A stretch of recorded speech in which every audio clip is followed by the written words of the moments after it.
அந்த பார்க்கும் பீச்சுக்கும் இதுக்கு மட்டும் கூட்டு கடைக்கு தயவு செஞ்சு கூடனே போவாத.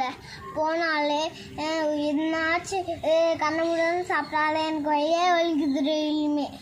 வேணாம். அப்போது சர்க்கஸ் அங்கெல்லாம் எனக்கு எதுவுமே வேணாம். நான் சர்க்கஸ் போகிறதுக்கு மட்டும் எங்கன்னா எல்லாமே இருந்துச்சுன்னா அங்கே மட்டும் சுற்றிட்டு நம்ம வீட்டுக்கு உடனே மழை பெஞ்சிச்சுன்னா சீக்கிரமாக வீட்டுக்கு வந்துடலாம். சரி, பார்க்கு பீச் அந்த மாதிரிலாம் அந்த மாதிரிலாம் கூட்டின்னு போகலாம். என்ன அப்போ கடைக்கு மட்டும் வேண்டாம். ஏன் சாப்பிட்டா என்ன ஆகுது? சாப்பிட்டா வேறு தோசை மாதிரி ஆகுது. ஐயோ, பிரச்சனை ஆகி போச்சா வயிறு? அப்போ அதனால் கண்டதை சாப்பிடக்கூடாதுல்ல இனிமேல்.